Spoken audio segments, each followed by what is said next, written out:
All right, let's plunge into some deep waters today. Oh, we like that. Yeah, we're going to be exploring those big questions, like reality, life, even God. We'll be using this book, Conversations with God, as our guide for this deep dive. Yeah, I think that's a good one to use. Conversations with God is, I mean, the title might sound a little bit, I don't know, out there for some people, but Right. but it's a book that has really challenged conventional thinking for years, sparked a lot of conversations, and it's really presented in a unique format. It is. It's like a dialogue Mhm. between a seeker, someone who is grappling with these big mysteries of life, Right. and a voice claiming to be God. Yeah. Yeah. And the author himself, he doesn't shy away from how, I don't know, different this all is. He even describes the book as something that happened to him, not something he meticulously planned and wrote out. Right. So how do we even approach a book like this that seems to just throw traditional religious beliefs out the window? I think that's the key. Yeah. We approach it with an open mind. The book itself encourages us to do that. Okay. It's an exploration, not a dictation. I like that. Exploration, not dictation.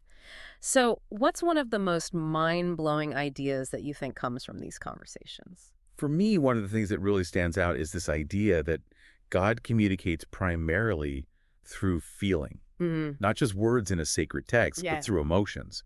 And our intuition is like this direct line to the Well, divine. so it's less about deciphering ancient scriptures and more about tuning into what feels true for us. Yeah, exactly. And the book even gives us a guide Okay. for recognizing those messages. It says, the highest thought is that which contains joy. The clearest words contain truth. Mm. And the grandest feeling is love.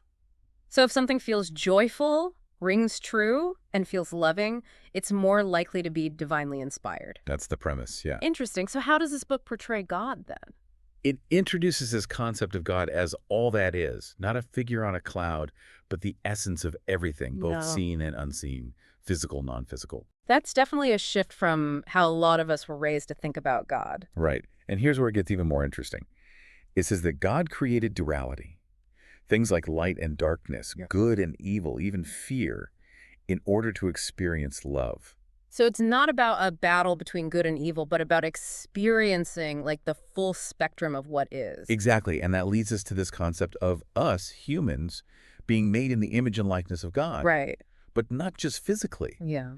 It's about having that same spark of creativity, that same power to shape reality. So we're not just servants of God, but co-creators with God. Yeah, and it ties into this purpose that we have, not just to worship, but to become more godlike, to tap into that creative power and shape our lives in the world. Yeah, one of the things that really stood out to me when I read this was how the book challenges this idea that life is all about learning new things. Instead, it says we already have all this knowledge on a soul level. Right. We just have to remember it. It's like we have this vast library of wisdom inside, and we just have to unlock it. So it's not about stuffing our brains with new info, but tapping into this inner knowing. Exactly. And that leads to another idea about reality. The book says that we're not just passive bystanders, but active participants Okay. in shaping our reality through thoughts, words, and actions. So we're not just reacting to the world, but co-creating it. It's I mean, I can see how that would be empowering, but also maybe a little daunting. both, for sure. Yeah, because it means we have this power to create incredible things, but also the responsibility for what we bring into being. Right. And that connects to the concept of there being no victims in the universe, only creators. That one's a little tough for me to grasp because, I mean, what about people who have experienced terrible things, terrible tragedies? Is it saying they somehow chose that?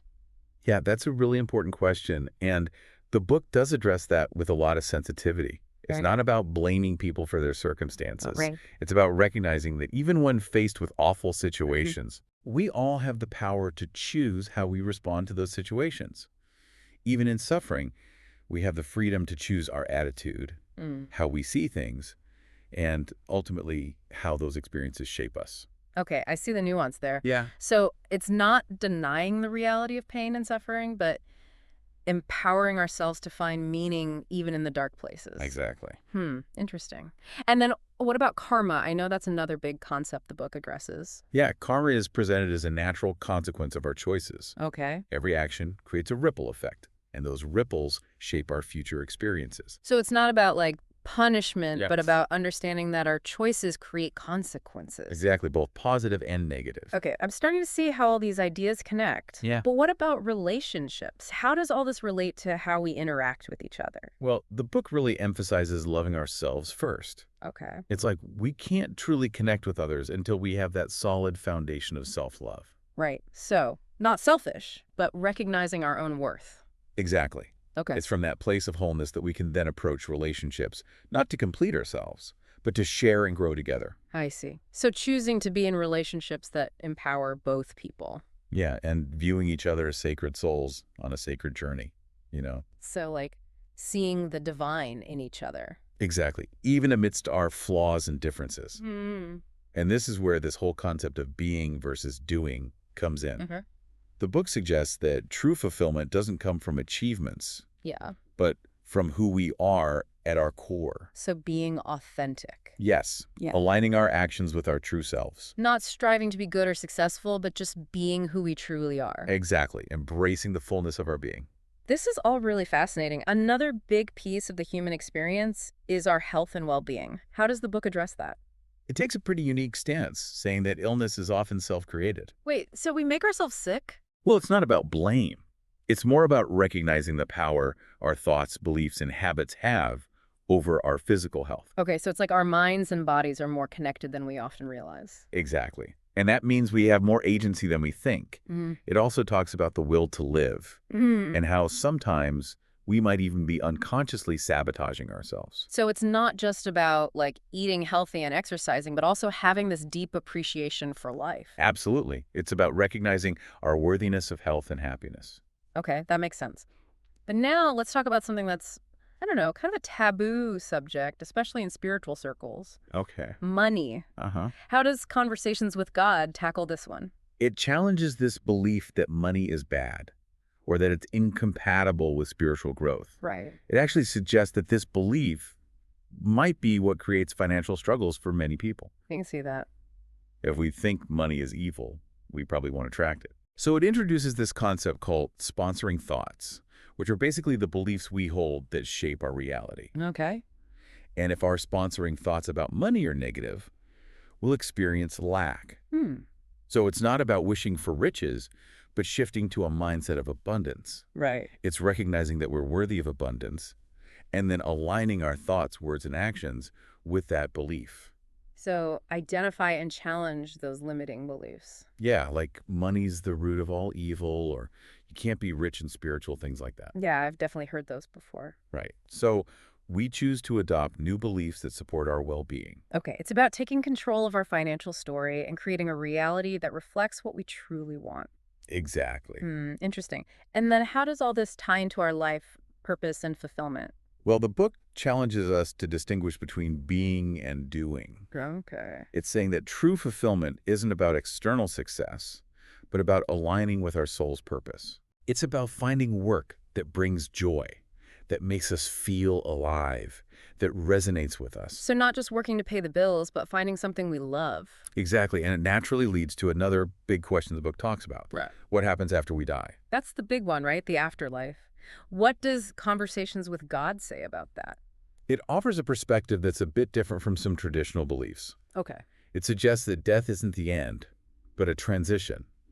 Our consciousness, personality, memories, they don't disappear. Right. We shift to another dimension. So it's not about heaven and hell and judgment. Not in the traditional sense. It talks about review and reflection, but without condemnation. Right. More like an opportunity to assess our journey and decide where to go next. That's a much more comforting thought than what I grew up with. And it even opens up the possibility of reincarnation. So death isn't the end, but a doorway to new possibilities. Exactly. And a shift in perspective that can change how we view not just the afterlife, but this life as well. Wow, we've covered so much ground already, and there's still so much more to explore in this book. What has stood out to you the most so far? For me, it's this emphasis on personal experience as a source of truth. Yeah. It's not about accepting dogma blindly, but about exploring what feels genuine to us. It's like we're given permission to question and find our own unique understanding of these big questions. Exactly, and that's a journey each of us has to take for ourselves. It's about discovering what resonates with our own hearts and minds. Exactly. As we're going through all these ideas from conversations with God, it's making me think about how it pushes us to reconsider not just our own personal reality, Yeah. but also like the whole world we share. It's like the book is saying we're not just creating our own little bubble, Right. but we're all contributing to this giant collective tapestry. Yeah, this idea of a collective consciousness that we're all interconnected through, like this invisible web of energy. Hmm. It's not just a new age thing. You find echoes of this concept in wisdom traditions all over the world, going way back. So you're saying our individual thoughts and beliefs could actually be influencing the planet. That's what the book seems to suggest. And it gets really interesting when you think about something like war. Okay. The author says that war is never justified for things like just venting anger or revenge or punishment. Right. But there might be times when it's necessary for a greater purpose, something like defending human life itself. Wow. So is the book saying there are times when war is the right choice? It's not about right or wrong, but recognizing that even in those situations, we're still called to act from a higher principle. Mm. Even in war, our actions should reflect things like love and integrity. So it's not about pacifism, but about holding on to our values even when facing aggression. Yes, and remembering we always have the power to choose how we respond. Okay, I'm seeing the connection, but if this collective consciousness is real, how do we, shift it towards a more peaceful world? The book argues that it starts with us individually, Okay. with becoming aware of those thoughts and beliefs that might be holding us back, So cleaning up our own mental and emotional house. Exactly. The outer world is a reflection of our inner world. If you want peace out there, we got to cultivate it in here. Okay, that makes sense. But life isn't always easy. There's a lot of pain and suffering out there. How does the book address that? Well, it doesn't shy away from that reality. It acknowledges suffering, but it suggests that it can be like a wake-up. Wake-up call. Yeah, a sign that maybe we're out of alignment with our true nature, our soul's purpose. So pain is a teacher, not a punishment. I like that. It's about using those experiences for growth, understanding, transformation. Right. Not about wallowing in misery, but asking, what can I learn from this? What needs to change within me? But I mean, some people go through unimaginable suffering. How can anyone call that a gift or an opportunity? Yeah, and the book doesn't glorify suffering. It acknowledges that sometimes it just sucks. Yeah. But it challenges us to look for meaning even in those moments, to find growth in the darkness, and to view people who face hardship with grace as examples of transcending suffering, not as victims. Okay, I can see how that perspective could be empowering, even in really difficult situations. Yeah, and it brings us to this radical idea the book suggests. Change your perspective.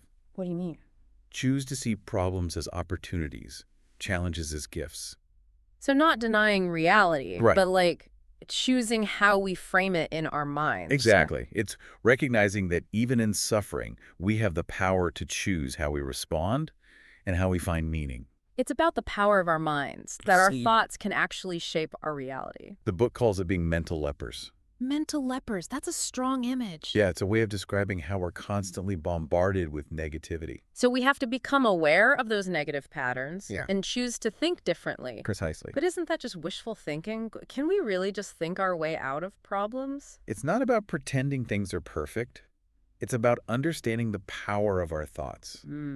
If we change our thoughts, we can change our experience. So conscious effort, not magic. Right. It's taking control of our mental landscape, focusing on what we want. Where do we even start? The book suggests starting with awareness of our sponsoring thoughts. Right, those core beliefs. Yeah. Identify the ones that aren't serving us anymore and consciously choose to replace them with ones that do. So it's like questioning those deep-seated beliefs. Yes. And choosing new ones that are more in line with who we want to be. Exactly. But those beliefs can be so ingrained. Is it really possible to change them? The book says yes. Okay. Our beliefs aren't fixed.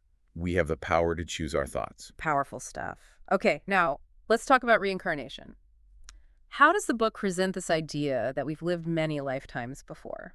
It presents it as a natural part of the soul's journey. Okay. We've had countless lifetimes experiencing it all. Joy, sorrow, love, loss, everything. So it's like we're on this epic adventure, and this life is just one chapter. Exactly.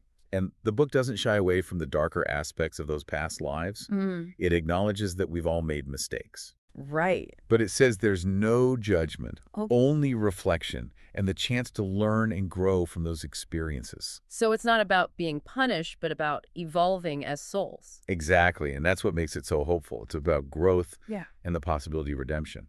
I can see the comfort in that. Mhm. But why would we choose to reincarnate? Why come back here if we can exist in other realms? The book suggests a few reasons. One is to continue our soul's evolution, Hmm. to experience the full spectrum of human emotion, the good and the bad. So diving deeper into this world, not escaping it. Yes, and another reason is to help others, to contribute to the evolution of humanity. So those might be the people we see as teachers or healers, those who inspire us. That's a beautiful way to put it. It reminds us that we're all connected, Hmm. that we can support each other on this incredible journey. This whole concept of reincarnation really opens up so many new ways to think about life and death. But let's talk about something else, something that might be even more out there. The idea that we're all psychic. I know, it might sound a little crazy, but how does the book address this? The book says that psychic abilities are not something to fear or dismiss. Okay. They're a natural part of our human potential. So it's not a special power for a select few, Right. but something inherent in all of us. Exactly. It's recognizing that we are more than just our bodies, Right. that our souls can perceive things beyond the material world. If we all have these abilities, why don't we experience them more often? The book says it's because we've been conditioned to doubt them. Hmm. We're taught to rely on our five senses and ignore anything beyond that. So those psychic abilities are still there, waiting to be rediscovered. Yeah, and the book encourages us to explore them, Okay. not to gain power over others, but to deepen our understanding of ourselves, Hmm. to open ourselves to expanded awareness. So becoming more attuned to intuition, those subtle senses. Exactly. It's about tapping into the wisdom that's beyond our five senses. That's a much more grounded way to think about psychic abilities. Now, there's another topic that's often seen as controversial, especially in spiritual discussions. Sex. How does Conversations with God approach this? It challenges the view of sex as sinful or shameful, suggesting instead that it's a sacred expression of love. Hmm. It's about honoring our bodies and our desires. So, not denying our sexuality, but embracing it. Yes, with awareness and responsibility. Hmm. Approaching it with respect and a willingness to explore its potential for connection and joy. But how does that fit with the idea of spirituality? Aren't they often seen as opposites? The book flips that idea. Hmm. It suggests that sex can be a pathway to spiritual awakening, a way to experience the divine through the union of body, mind, and spirit. So integrating our physical and spiritual selves. Precisely. Recognizing that we're whole beings and our sexuality is a part of who we are. That's a pretty liberating perspective, but I imagine it might be a challenge for some to embrace. Absolutely can be. It's not about forcing beliefs on anyone, but offering a new perspective, an invitation to explore with more openness and compassion. So breaking free from shame and guilt Yes. and rediscovering the joy and sacredness of sexuality. Exactly. Our bodies are temples, not prisons, and sexuality is a gift to be celebrated.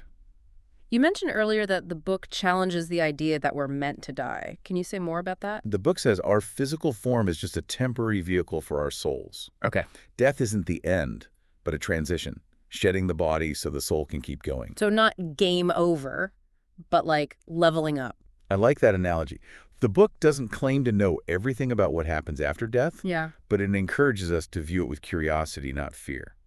So live this life to the fullest, knowing our journey continues. Exactly, and that leads to the idea of utopia, Okay. creating a perfect world here on Earth. But the book says it's not something we just wish for. Right. It's something we create. So it's our responsibility, not waiting for someone else to fix things. Precisely. It starts with changing our own thoughts, beliefs, and actions, recognizing that we're all connected and our choices have ripple effects. That's a powerful message, but the world has a lot of problems.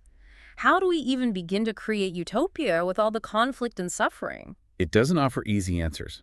It starts with individual commitment Okay. to living consciously, making choices that align with our values, and treating others with love and compassion. So focusing on what we can control, trusting that small acts of kindness make a difference. Exactly. We're not powerless. We can choose love over fear, hope over despair. That's inspiring. But what about religion? Does the book say there's one true path to God? It actually takes an inclusive approach. It says all religions have truth, Hmm. but no single one has a monopoly on it. So finding what resonates with us. Yes, finding our own personal connection and respecting the beliefs of others, even if they're different. That's an important message, especially today.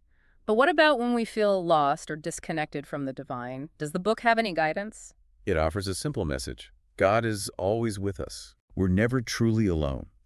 We can call on God for help whenever we need it. That's comforting. And it reframes prayer, Okay. not as begging, but as aligning ourselves with the divine flow, Hmm. opening our hearts, listening for guidance, expressing gratitude. So conscious relationship, not just rituals. Exactly. It's about finding what helps us feel connected, remembering that the divine is within us. Okay, that's empowering. What about forgiveness? How does the book address that, especially when we've been hurt? It shifts the focus from the other person to ourselves. Okay. Forgiveness is not condoning wrongdoing, but releasing ourselves from the pain of not forgiving. So freeing ourselves, not letting the other person off the hook. Exactly. It's an act of self-love, healing our wounds so we can move forward. But that can be so hard, especially when the pain is fresh. It is. The book says start by recognizing that everyone is doing the best they can, Okay. seeing the other person as human, not a villain, Hmm. someone who's also capable of making mistakes. So compassion, even for those who've hurt us. Yes, and realizing that holding on to anger only hurts us in the end. Yeah, it keeps us stuck. It does. Forgiveness is about healing and opening ourselves to love and joy. That's powerful. But forgiveness is a process, not a one-time thing, right? Right. We might have to forgive again and again. So what do we do when those feelings of anger come back? Acknowledge them without judgment, Okay. and then consciously choose to release them. Remember, we always have a choice. Hmm. Forgiveness is a practice that can be so freeing for us and for our relationships. Now let's talk about time. How does Conversations with God address this idea of time? It challenges our linear view of time, Okay. suggesting that past, present, and future all exist at the same time, interconnected in a way we can't fully grasp. So not just relative, but Yeah. not even linear. Exactly. It even suggests we can access all points in time through our consciousness. So we're not bound by just this one lifetime. Right. We have access to a bigger picture of experience and wisdom. This is getting pretty complex. It is. And this connects back to reincarnation, suggesting our past lives are accessible to us. Okay. If time is cyclical, does it ever end? The book says time is eternal, Okay. without beginning or end. Wow. But if time never ends, what's the point of anything? Each lifetime is a chance for growth and expansion. It's about the journey, the experiences, not reaching some final destination. So savor the journey, live fully. Exactly. And that brings us to this really interesting take on enlightenment. Okay. It redefines it, saying it's not about reaching some perfect state of bliss, but about recognizing our true divine nature and living in alignment with that. So finding the divine within ourselves and the world around us. Exactly. We are already whole and complete. We just have to let go of the illusion of separation. That's a beautiful message, but how do we actually live in alignment with that when we're constantly told we're not enough? It's a journey. We become aware of those limiting beliefs Right. and choose to replace them with thoughts that empower us. So shifting from scarcity to abundance, from fear to love. Precisely. We have the power to choose our reality, which brings us to free will. Okay. It acknowledges both its power and its limitations. We have the freedom to choose, Right. but we're also part of a larger system with universal laws and consequences. So taking responsibility for choices, but accepting we're not in total control. Exactly, finding balance. Okay. What about the idea of helping others? How does the book address service? It suggests service is an expression of our divine nature, Okay. a way to connect with ourselves and contribute to the well-being of everyone. It's not about sacrificing ourselves, Right. but recognizing that by helping others, we ultimately help ourselves. So finding joy in contributing to something bigger than ourselves. Exactly. We all have gifts to share. Using them makes a difference and brings a deeper sense of purpose. How do we find our purpose? It's not predetermined. It unfolds as we grow. Be open to experiences. Explore your passions. Follow your intuition. So not a job title, but a journey. Yes. Trust that you're being guided, even when you don't have all the answers. What about miracles? Do they really happen? The book offers a different perspective. Miracles are natural expressions of the divine flow of life. Hmm. They happen all the time if we're open to seeing them. So shift our perception, look for the magic that's already there. Exactly. Cultivate awe and appreciation. Believe in the impossible. Okay. Back to the big question. What is God? The book challenges tradition, suggesting that God isn't a separate entity, Okay. but the very ground of being, the source of everything. So not a God outside of us, but a divine presence within all of creation. Exactly. We're not separate from God, but expressions of God. Hmm. And we can experience God directly. How do we connect with this divine presence? Prayer is not about begging, but aligning with the divine flow, Hmm. opening our hearts, listening, expressing gratitude. So a relationship based on love and trust, not fear. Exactly. God is always with us. We can call on God for support anytime. That's a beautiful thought. This conversation has been so insightful. We've explored so much from conversations with God. It has been a fascinating journey. What are your final thoughts as we wrap up this deep dive? I'm really struck by how the book emphasizes personal experience as the source of truth. Yeah. It's not about blindly believing, but exploring and seeing what resonates with us. It's like we're empowered to question and find our own unique path. And that's what makes it so powerful. It encourages self-discovery and conscious creation. It's a journey with challenges, Yeah, but also incredible possibilities. definitely a message worth sharing. You know, after really digging into these ideas from conversations with God, Yeah. it's really empowering in a way. Yeah. Like we've been given this incredible map, not just for our own lives, Right. but for creating a better world too. It really emphasizes the role we each play Yeah. in this, grand scheme of things. It's not about just accepting the world as it is, Right. but shaping it. It's like we're all actors in this giant play Yeah. with our own lines, but also we're the playwrights, Right. constantly rewriting the script. Yeah, like that. Yeah. And that's where this whole conscious living thing comes in. Yeah. Waking up from autopilot. Becoming aware Yeah. of We're- our thoughts and how they impact everything. It's like we've been sleepwalking through life. Yeah. Just reacting to things. Right. But now we can take control. Become the creators. Yeah. And it's not about being perfect either. Right. The book actually encourages us to, embrace our imperfections. Wow. Even our flaws, our negative qualities. And we're all part of it. Yeah, they're opportunities to grow and change. It's like we've been given this incredible toolkit. Right.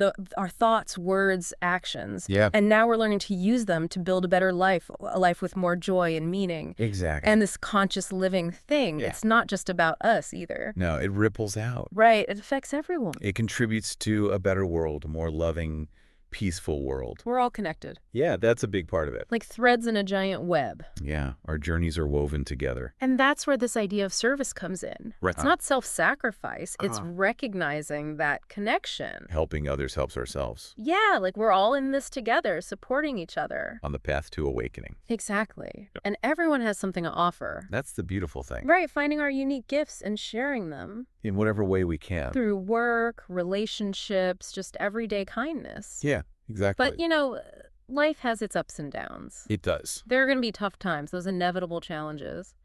Does the book offer any guidance for navigating that? Yeah, it doesn't pretend life is always easy. Right. It acknowledges suffering, Okay. but it encourages us to see challenges differently How? as opportunities to grow, Yeah. setbacks as lessons learned, Okay. and to trust that even in the darkest times, there's a light inside us. That's a powerful image. It is. It makes me think about faith, but Yeah. not in the traditional sense, right? Right, not blind belief. Okay. It's about having faith in ourselves, in our own goodness, in our ability to love and learn and grow and overcome anything. It's like we're more powerful than we realize. We are. We can create an extraordinary life. Yes, and not just for ourselves. Right, for everyone. Which brings us back to this fundamental question. Okay. Who are we really? Okay. What is our true nature? The big questions. Yeah, and the book offers this answer. We are God. Hold on. I know this is where some people might get a little uncomfortable. I understand. Are we talking about like the traditional God up in the sky judging us? No, not like that. Okay. It's talking about God as the source of everything, the energy of life, the consciousness that's everywhere. So not separate from God, but part of Like God. extensions of God, yes. We're inherently divine. Yes, and that means we have the same qualities as God. The power to create, to love, to heal, to experience incredible joy.